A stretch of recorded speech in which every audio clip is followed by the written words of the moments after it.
Olá, estamos iniciando mais um programa Conhecendo o Ministério Público. A sociedade está intranquila porque bandidos não se preocupam mais com a luz do dia. Atacam a qualquer hora. Entre as vítimas, há comerciantes, pedestres e estudantes, que são alvos até dentro de universidades. Em Porto Alegre, um assaltante invadiu a sala de aula de uma faculdade, roubou os alunos e saiu calmamente.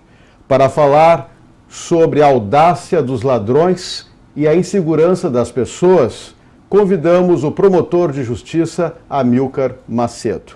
Doutor Amilcar, quero dizer que é um prazer tê-lo aqui conosco novamente no programa. Prazer é todo meu, Marco, voltar ao programa, discutir um tema tão importante para a sociedade gaúcha como é esse da segurança pública. Na sua avaliação, doutor Amilcar, o que está acontecendo hoje para termos tanta ousadia de bandidos? Então, eu já venho dizendo isso há muito tempo, Me parece que a ousadia é fruto da impunidade, basicamente fruto da impunidade. E a impunidade, ela se dá por diversos fatores, que eu tenho identificado ao longo desse tempo em que estudo esse problema, que é a falência, já conhecida, a falência do sistema prisional, o modelo, principalmente o modelo de prevenção que são adotados pelos governos, afrouxamento de leis, deficiência na investigação e também a morosidade do sistema judicial. Só para termos uma ideia, Marco, nós vamos falar mais adiante no programa sobre os modelos de prevenção, mas assim, a deficiência na investigação foi constatado pelo Conselho Nacional do Ministério Público que em torno de 5 a 8%, dependendo da região do país, 5 a 8% dos fatos criminosos são investigados. Então nós temos aí um montante de 92 a 95% de crimes que acontecem que não são investigados. Por vários fatores, por deficiência de pessoal da polícia, por deficiência na investigação, por deficiência na perícia, enfim. Destes 5 a 8%, apenas 16% se transformam em denúncia. Os demais ou são arquivados, por se desconhecer a autoria, ou são pedidas novas diligências, para se tentar descobrir, eventualmente, a autoria, e apenas 16% se transformam em denúncia. Desses 16% que se transformam em denúncia, isso constatando na seara de homicídios, tomando por base homicídios. Mas nós podemos também pensar em modo geral da criminalidade. Cerca de 80% são condenados. Então, se você fizer a conta, de cada 100 homicídios que acontecem, apenas um é condenado. E isto é um fator gerador de impunidade. Porque o bandido, quando ele vai para uma empreitada criminosa, ele faz aquela relação custo-benefício daquela empreitada. De ser preso ou não, o policiamento ostensivo é fraco, nós temos déficit no policiamento ostensivo, então certamente é muito difícil ele ser preso em flagrante, e ele vai saber que se ele for eventualmente preso, ele tem ali 1% de chance de ser condenado. Isto é impunidade, é uma sensação de impunidade. Isso causa, se transforma em audácia do criminoso. Claro. Neste caso ocorrido em uma universidade aqui de Porto Alegre, o senhor acha que houve um arrojo do ladrão ou uma falha na segurança desta faculdade? Eu acho que houve as duas coisas. Uma audácia do bandido, porque ele sabe que ali estudam pessoas que trabalham, que têm um certo ganho, que levam lá aparelhos eletrônicos para a sala de aula, levam algum dinheiro, e ele sabe que ali é fácil de conseguir o dinheiro. Ele vai chegar ali, vai encostar um revólver, vai arrecadar uma quantia, vai sair impunemente, e a segurança, que é deficiente, nós sabemos nas faculdades que você não é atacado por ninguém, você entra no portão lá e vai entrando. Ninguém se pede o teu crachazinho. Cada estudante de universidade tem um crachá ali. Você é estudante da faculdade, ou do mestrado, ou do doutorado, você tem um documento de identidade. Aquilo ali dificilmente é solicitado pela segurança do estabelecimento de ensino, né? Então, ele com a mochilinha nas costas entrou como se estudante fosse, né, com uma arma escondida, e praticou o assalto esse. Por exemplo, né, nós acompanhamos agora ao longo desse ano de 2013, de março até agora, Marco, nós tivemos mais de 100 assaltos a postos de gasolina em Porto Alegre. Né, mais de 100 assaltos a postos de gasolina. E nós ainda não... outro dia a Brigada Militar aí disse que havia pego ali 1 ou 2 indivíduos numa ação de flagrante. Mas não houve uma investigação, né, no padrão do crime, aonde ele está ocorrendo, um mapeamento das informações, aonde aquele que teve postos de gasolina que foram assaltados mais de 5 vezes nesse período. Ora, se nós sabemos que aquele ali é o local de atuação dos criminosos, por que não é feita uma investigação profunda em cima daquilo ali, com dados, né, para se chegar a descobrir quem são os autores e retirar aqueles indivíduos das ruas, né? E isso é aquilo que tu me perguntaste no início, gera uma sensação de impunidade e gera certeza para o bandido que ele vai fazer aquilo ali e não vai ser pego, como esse, por exemplo, lá da PUC, entrou e não foi pego. Sorte que havia uma câmera lá e me parece que se consegue visualizar ele perfeitamente, né? E agora saíram na imprensa, é possível que alguém dê uma informação de quem se trata aquela pessoa, segundo noticiou o delegado, né? Certo. Para ficarmos dentro desse tema audácia de bandidos, no dia a dia também nos deparamos muito com notícias de assaltos a condomínios e principalmente a shoppings, onde há um aglomerado de pessoas e os ladrões estão visando as joalherias de shoppings. Pois é. O Estatuto de Desarmamento, né, ele restringiu a utilização de armas, assim, restringiu o porte e basicamente permitiu que apenas as autoridades policiais e algumas outras, né, exceções ali pudessem andar armados, assim como as seguranças privadas. Só que as empresas de segurança privada, nestes aglomerados de pessoas, por exemplo, em shopping centers, ainda que o agente da segurança privada ali possa portar uma arma, as empresas notadamente deixam apenas alguns agentes armados, a maioria sem arma. Por quê? Porque é um grande aglomerado de pessoas ali, né? É um agente que não é policial, né? Ele não está tão preparado contra um policial para enfrentar uma situação de confronto com um meliante, né? Com um delinquente. Se ele utiliza a arma ali e acaba ferindo ou matando alguém, essa empresa vai tomar uma indenização, né? Vai sofrer uma indenização absurda, grande. Então, as empresas preferem, como noticiou outro dia um gerente de uma dessas empresas, eles preferem deixar alguém sem arma, né? Fazendo apenas a segurança. E os bandidos sabem disso. Eles usam precursores, eles mandam alguém lá antes verificar aonde está o segurança, que tipo de segurança é feita, se tem arma, se não tem, né? Eles visualizam ali o melhor momento para entrar, para a saída, é tudo bem planejado. Então, é extremamente difícil. E quando há o chamamento da polícia ostensiva, por exemplo, ela demora para chegar porque nós temos deficiência de pessoas, temos deficiência de viaturas. Então, é um problema bastante sério, né? Claro. E nos dias de hoje também ninguém está livre de ter o seu carro roubado. O roubo de veículos cresceu muito nos últimos dias.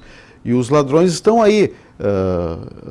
Até faz umas 2 semanas, houve na minha rua um assalto, faltou luz, 2 caminhonetes foram colocadas para dentro da garagem e neste momento havia 2 assaltantes na rua. E eles foram até os fundos do condomínio buscar esses motoristas e armados tiraram do carro e roubaram as 2 caminhonetes. Quer dizer, a audácia é muito grande. É verdade. Nesse caso, né, do incremento do roubo de veículos, isso aí, eu tenho dito, né, que isso é o ecossistema criminal. Tá? O ecossistema ele é equilibrado. Quando lá pelas tantas uma determinada espécie que é predador desaparece, uma outra espécie se sobressai. Tá? E no ecossistema criminal a mesma coisa. O que aconteceu com os veículos, né? Até a Zero Hora noticiou uma matéria interessante, que Porto Alegre ocorre mais roubo de veículos do que São Paulo e do que no Rio de Janeiro por 1.000 veículos. O dobro do Rio de Janeiro e um pouco superior, cerca de 10% superior a São Paulo, que tem uma quantidade de habitantes muito maior. Mas o que acontece fundamentalmente nessa questão? Falta o predador. Falta essencialmente o predador. Os veículos, os proprietários, para inibir o furto, colocam antifurto. Os veículos já vêm de fábrica com chaves que só aciona a ignição com aquela chave. Os assaltantes sabem disso. Por isso que as autoridades às vezes dizem, mas nós estamos a comunicar que o furto de veículos caiu. Bom, mas o furto de veículos caiu não foi por uma atividade típica de prevenção. Foi porque as fábricas agora fazem veículos com ignição que só liga com a chave. Então o sujeito pega uma arma, vai lá e ele sabe que ele precisa da chave para ligar o veículo, ele vai lá com uma arma e assalta o proprietário. Tá? E aí o que nós temos? Bom, mas os dados, né, que os americanos chamam isso de computação de dados estatísticos, né? Tem um sistema que faz isso nos Estados Unidos. Estes dados devem servir para planejar a segurança pública, pelo menos a prevenção secundária, que nós vamos falar a seguir. Só que isso não acontece.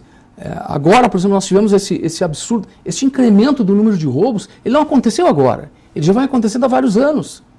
E nós temos uma delegacia somente que investiga crimes de roubo de veículos em Porto Alegre.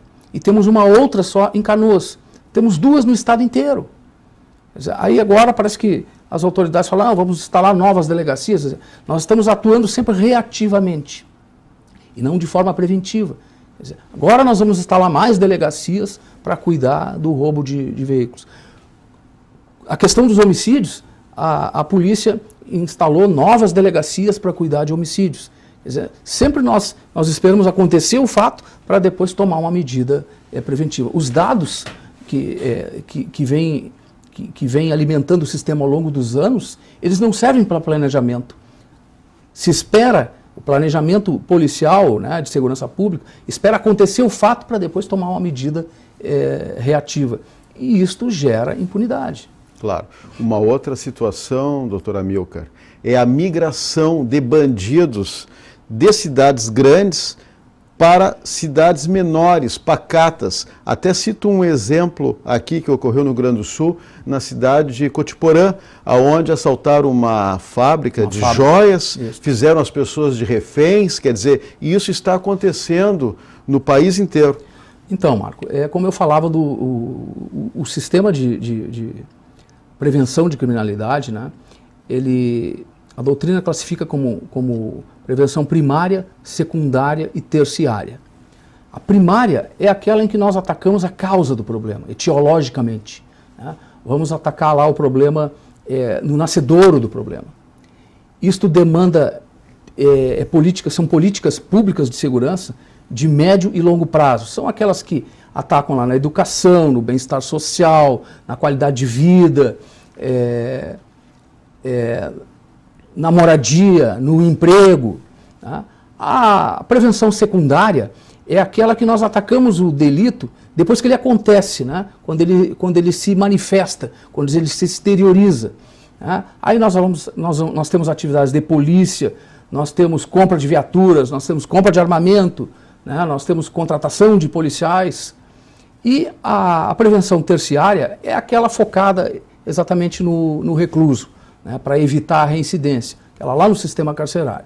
Pois bem, como os governos, e não é este governo, são os governos ao longo dos últimos 30, 40 anos, atuam praticamente e quase que exclusivamente na prevenção secundária, comprando colete à prova de bala, comprando viatura, comprando armas, investindo em polícia. Só que isto sozinho, não que isso não seja importante, é muito importante, mas não pode ser de forma isolada. Aí o que acontece lá em Cotiporã?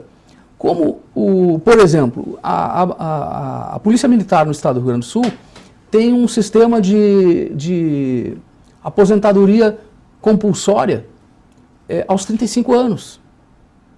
É a chamada expulsória. Então, às vezes um militar ali com 48, 49, 50 anos aquela compulsória atinge ele, quando ele está no ápice da sua capacidade e experiência, ele é colocado para fora e o governo tem que contratar mais um policial. Então o que acontece isso? E nós temos policiais se aposentando dia a dia, é só ler o Diário Oficial. Aí você tem um déficit de policiais nessas cidades do interior. Ora, a criminalidade é inteligente, né? Ela não vai assaltar, por exemplo, uma loja de joias ou uma joalheria onde há um grande número de policiais que possam acorrerem ali, né? Não, ela vai atacar lá naquela cidadezinha onde tem um sargento que comanda o policiamento, mais 1 ou 2 soldados. A delegacia de polícia, às vezes, não tem delegado, é um agente lá que responde pelo expediente da delegacia. Né? E aí fica mais fácil atuar lá. Né? As rotas de fuga são maiores nas cidades do interior, várias vias para se fugir. Então, isto é um planejamento da criminalidade. E nós estamos, novamente, atuando de forma reativa. Depois que acontece o problema, agora nós vamos fazer uma força-tarefa para atacar aqui, para atacar lá. Estamos sempre, digamos assim, como se diz na gíria, né? Enxugando gelo. E não há uma política de segurança pública para atacar o problema na raiz. Né? Ou pelo menos uma política de prevenção integrada, de primária, secundária e terciária. É o que nos falta. Falando em política, as questões socioeconômica e também educacional são grandes responsáveis pelo que está acontecendo? Com certeza. A massa carcerária no estado do Rio Grande do Sul, eu fiz uma pesquisa outro dia, eu acho até que já falei isso para ti outra vez, a massa carcerária do Rio Grande do Sul, 75% dos apenados não tem um ensino fundamental completo. Então aí você já tira uma base do que acontece. Ora, se o indivíduo não tem um ensino fundamental completo e os empresários se queixam, né, que a população precisa de preparo, precisa de educação, tem muitas vagas e as pessoas não conseguem preencher as vagas porque não tem a qualificação necessária, bom, esses que têm um ensino fundamental incompleto, o que vai sobrar para esse indivíduo? Vai sobrar trabalhar na mão de obra da construção civil, né? Serviços de xanga, como diz o gaúcho, né? Serviço de corte de grama, lavar veículos, limpeza. E ele vai ganhar o quê? O salário mínimo, um pouco mais. Bom, então ele vai para a criminalidade porque ele tem um retorno a curto prazo muito maior do que se ele for trabalhar, por exemplo, de catador de lixo ou de empregado do serviço de serviços gerais, por exemplo. Então, essa é a questão. Nós precisamos investir maciçamente em educação. O sistema penitenciário está nos dizendo isso. Olha, 75% das pessoas que estão aqui não têm o ensino fundamental completo. Né? Então, esta é uma raiz da criminalidade. Né? A criminalidade está intimamente ligada com a questão da educação. E como o senhor vê o nosso sistema processual penal? Porque os cidadãos reclamam muito do prende, solta, prende, solta. Bom, Marco, eu te diria assim, ó, a democracia ela tem ônus e tem bônus. Né? O regime de liberdades ele tem seus ônus e tem os seus bônus. Tá? Nós vivemos num Estado democrático de direito em que a Constituição afirma que ninguém será levado à prisão senão após a sentença penal condenatória. Né? Evidentemente, como não há direito fundamental absoluto, e esse é um deles, ele pode ser relativizado, a legislação processual penal vem e diz, olha, eu só posso prender quando for para garantir a instrução do processo, quando for para garantir a aplicação da pena, ou quando for para garantir a ordem pública. Muito bem. O Supremo Tribunal Federal já disse o seguinte, né, que a prisão provisória, que é aquela antes da sentença, antes da culpabilidade do agente, ela depende da necessidade. Né? Então nós temos que averiguar em cada caso concreto a necessidade daquele indivíduo estar preso. Claro que esta necessidade ela foi um pouco atenuada pela questão dos presídios. Hoje dificilmente, ainda que você tenha ali um indivíduo que comete vários furtos ao longo de um determinado período de tempo, ele cometeu lá 10, 15, 20 furtos, o juiz vai pensar 2 vezes antes de colocá-lo lá, porque o furto não é um delito tão grave. não é? Ainda que cause aquela sensação de insegurança na população, mas ele não é um delito tão grave, ele não atenta contra a integridade pessoal, o presídio está superlotado, e aí o juiz entende que não há necessidade naquele momento de encarcerar aquele indivíduo. E o nosso sistema penitenciário também não ajuda em nada. Não ajuda em nada, né? E aí o que acontece? Como o Estado lato sensu, né? O poder público, não investe no sistema carcerário, o que nós temos ao longo do tempo? Que eu falei no início lá, um afrouxamento das leis. Aí você vem com uma lei como a 2.403, que diz que você não pode mais, o juiz não pode mais decretar prisão até 4 anos. Claro. Né? Até 4 anos ele não pode mais decretar prisão. Cabe fiança. Quer dizer, aquilo serve para desafogar o presídio. Agora, verdade. crimes diferentes têm causas diferentes. Eu imagino que a causa sempre... não digo que haja causa diferente. Acho que há motivações diferentes. Né? A causa nós sabemos qual é. Né? E nós acabamos de falar ali na chamada prevenção primária. Nós temos a motivação do crime diferente. Né? E quando você falava ali, Marco, da questão do prende e solta, né? O que aconteceu com a Maria da Penha? Antigamente, crimes de lesão corporal, o sujeito não ia para a prisão. Né? Lesão corporal leve, ele não ia para a prisão. Agora, com a Lei Maria da Penha, que deu uma incrementada nisso, os indivíduos estão indo presos. Por quê? Para evitar o crime maior, que é lá o homicídio das mulheres, que fatalmente, em alguns casos, vem acontecendo. Hoje, um marido que espanca uma mulher em casa, ele fatalmente vai ser preso, coisa que não acontecia antes da Lei Maria da Penha. Agora, doutora Amilcar, as drogas estão na raiz desta criminalidade audaz que temos hoje? Pois é, há muito tempo eu ouvia dizer que o consumo de drogas, né, era a grande mãe de todos os outros crimes. Né, que a criminalidade aumentava por causa das drogas. Bom, os fatos estão nos dizendo exatamente o contrário. Nós tivemos de 2008 para cá um aumento de 1000% no número de aprisionamento por tráfico. E a criminalidade não diminuiu. Então me parece que esse enfoque não está bem colocado. Eu não acredito muito nele. Claro. E qual é a sua receita para estancar essa insegurança das ruas? Bom, eu acho que nós temos que, como eu disse, nós temos que atuar na prevenção tanto primária como secundária quanto terciária. Temos que investir em presídios? Temos. Nós temos que investir na inteligência policial, nas forças policiais? Temos. Nós temos que investir em investigação? Temos que investir em investigação. A polícia investiga pouco, muito pouco. De cada 10 inquéritos que chegam na promotoria hoje, 9 são oriundos de flagrante. Então a polícia está investigando muito pouco. Nós temos que investir na prevenção primária? Temos. Nós temos que fazer como fez Bogotá, né? Nós temos que fazer como fez Nova York, né? Que investiu maciçamente na contratação de policiais, investir em dados científicos, verificar o padrão da criminalidade, onde ela acontece. Não é possível que nós tenhamos 1000 assaltos, mais de 100 assaltos a postos de gasolina desde o início do ano e ainda a polícia não conseguiu prender esses indivíduos. Né? Então, há muito o que se fazer. Nós precisamos colocar o município nesta prevenção. O crime não acontece no Estado, não acontece na União, o crime acontece no município. Nós precisamos rever, por exemplo, a questão das guardas municipais. Rever, inclusive, constitucionalmente a função da Guarda Municipal. Ela tende a atuar também na segurança pública. Os municípios já vêm fazendo isso. Vêm instalando os GGIs, né, aqueles grupos de gestão na questão policial, né?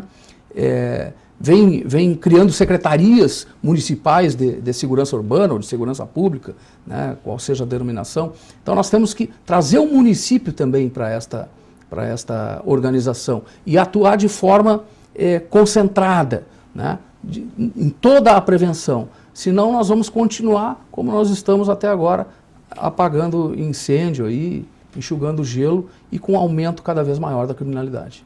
Ok, promotor de justiça Amilcar Macedo, mais uma vez eu agradeço a sua participação no programa, a sua gentileza em aceitar o nosso convite. Prazer é todo meu. Ok. Se você tem críticas, sugestões, mande um e-mail. Mande um e-mail para conhecendomp@mp.rs.gov.br. Lembramos também que esse quadro poderá ser revisto em nosso canal no youtube.com/conhecendomp. Na próxima semana, voltaremos com mais um assunto de interesse da sociedade no programa Conhecendo o Ministério Público. Até lá!